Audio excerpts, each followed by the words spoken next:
अस्सलाम वालेकुम प्यारे नाजरीन। मैं और आप जानते हैं कि मेरे और आपकी प्यारी तंजीम student Islami organisation of India का 40 साल मुकम्मल हो रहा है और इस मौके पे कर्नाटक ने अच्छा इनिशिएटिव लिया कि साबिक सुधरहल का जो पास्ट स्टेट प्रेसिडेंट्स हैं उनसे कुछ उनके एहसास लिया जाए। सबसे पहले तो मैं अल्लाह ताला का शुक्र अदा करता हूँ कि ऐसा ही वो हमारी और आपकी प्यारी तंजीम ने 40 साल मुकम्मल किया। 40 साल एक बहुत अहम एक लैंडमार्क। हम जानते हैं कि 40 साल के जो है उम्र में नबी सल्लल्लाहु अलैहि वसल्लम को नबूवत भी मिली थी और 40 साल का अपना एक सिग्निफिकेंस है।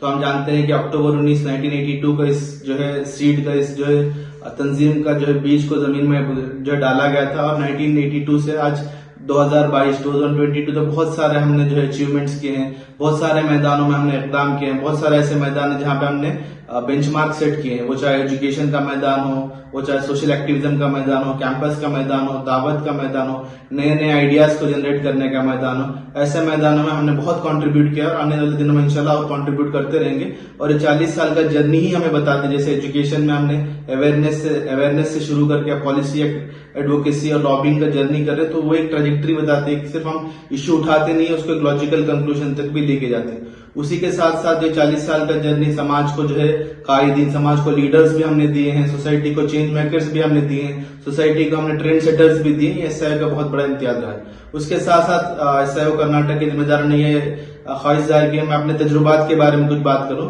तो मैं जो है जब एसआईओ में 2008 में आया था मेंबर, तो आईसीसी से होते हुए मेंबर बना था मैं और अलग अलग अल्हम्दुलिल्लाह जिम्मेदारी को अदा करने का मौका मिला और हर लेवल पे बहुत कुछ सीखने को मिला है। जब मैं यूनिट प्रेसिडेंट था हुडे यूनिट का, तो वहां पे लोगों को कैसे मैनेज करना है, लोकल के इश्यूज कैसे आइडेंटिफाई करना है, स्टूडेंट्स को मोटिवेट कैसा करना है, ये चीजें वहां पे बहुत इंपॉर्टेंट था। फिर हम लोग जब आगे जाते हैं, जोनल एडवाइजरी काउंसिल में रहने का मौका मिला, तो स्टेट के मसाइल क्या है, उसमें कैसे काम करना है, क्या अपॉर्चुनिटीज है और एज ए स्टूडेंट ऑर्गेनाइजेशन हमारे पास क्या वो फॉल्ट लाइन्स है जिसको हम एक्सप्लोर करके अपना जो है डोमेन बना सकते हैं, जहां हम अपना काम कर सकते हैं, वो भी समझ में आया। फिर जोनल एडवाइजरी काउंसिल से जब सदर हल्का की जिम्मेदारी मिली, तो वहां ये समझ में आया कि आइडियाज है, ठीक है, हमारे पास विजन है, ठीक है, लेकिन उसको इम्प्लीमेंट करने के लिए कोऑर्डिनेशन की क्या जरूरत है, ग्राउंड रियलिटीज क्या है और लोगों के डायनामिक्स क्या, वो समझने का मौका भी मिला।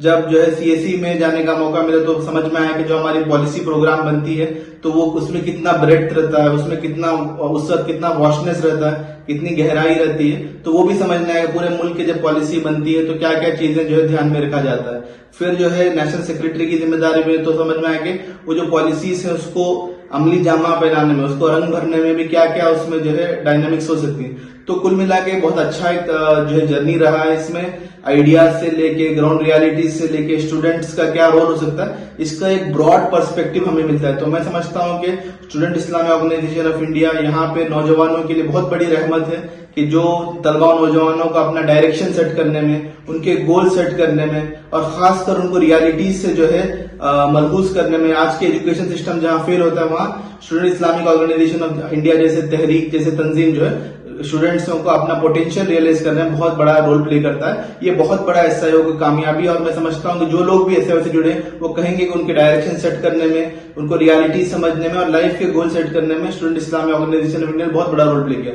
इन तजुर्बात के साथ एक बहुत अनमोल या बहुत नायाब तजुर्बा ये भी है कि जब भी हम हिंदुस्तान के भी कोई भी कोने में या कर्नाटक में जब से जाते कोई भी कोने में जाते, वो बीजापुर हो, बेलगाम हो, बगदड़ हो, तो हमारे जो केडर्स जिस प्यार मोहब्बत से सिर्फ अल्लाह के लिए और तंजीम की मोहब्बत में एक दूसरे से मिलते थे, या चाहे वो कर्नाटक हो या कहीं भी आप छत्तीसगढ़ चले जाइए, रायपुर चले जाइए, हिंदुस्तान के कोई भी हिस्से में चले जाइए, जो प्यार, जो मोहब्बत, जो उल्फत और जो भाईचारा हम एसआईओ मेंबर्स, एसोसिएट्स, कैडर्स में देखते हैं, वो कहीं भी नहीं देखते। तो अल्लाह ताला से ये भी दुआ करता हूँ ये भाईचारा, ये उल्फत, ये मोहब्बत भी बाकी रहे और तंजीम के लिए मोहब्बत और ये मकसद के लिए भी मोहब्बत बाकी रहे। ये भी एक बहुत अनमोल सीख मैंने इस तंजीम से सीखा है और मैं दुआ करता हूँ कि आने वाले दिनों में ये मोहब्बत, ये उल्फत बाकी रहे। और आखिरी में आने वाले जो है हमारे स्टूडेंट्स, यूथ और जो एसआईओ से जुड़ रहे हैं, उनके लिए क्या मैसेज देना चाहता हूँ। उनके लिए मैसेज है कि जिस तरह हम जब एसआईओ में आए तो एक डायनामिक, एक वाइब्रेंट ऑर्गेनाइजेशन देगा, जहां पे एनवायरमेंट जैसे डोमेन, टेक्नोलॉजी जैसे डोमेन, आर्ट एंड कल्चर जैसे डोमेन में भी हमें काम करने का मौका मिला। हम यही उम्मीद करते हैं कि आने वाले जनरेशन भी इस तरह से हमारे ऑर्गेनाइजेशन को ब्रॉड करेंगे, इस तरह से क्रिएटिव बनाएंगे। जो लोग भी आएंगे यहाँ अपना मकसद पा सकेंगे कि उनकी दुनिया में क्या करना है, उनको एक आइडियोलॉजी उनके पास क्लियर होगा कि मुझे जिंदगी कैसे गुजारना है, और उनके लिए एक वर्क स्टाइल, एक वर्क एनवायरमेंट ऐसा बनेगा कि वो क्रिएटिवली काम कर सके। तो यही एसआई का लेगेसी रहा, एसआई का हॉलमार्क रहा कि जो भी नौजवान आते हैं उसके लिए यहाँ पे काम मिलता है, क्लियर डिफाइंड काम, एक विजन, और उससे वो अपना दुनिया बनाता है और समाज को बनाने की कोशिश भी करता है। और एक बार इससे 40 साल के खत्म हुआ है और 40 साल के बाद अब हम एक नया एरा में दाखिल होने वाले हैं, तो हम उम्मीद करते हैं कि और डायनामिक अंदाज में, और क्रिएटिव अंदाज में और होलिस्टिक अंदाज में अपने काम को आगे बढ़ाएंगे। अस्सलाम वालेकुम।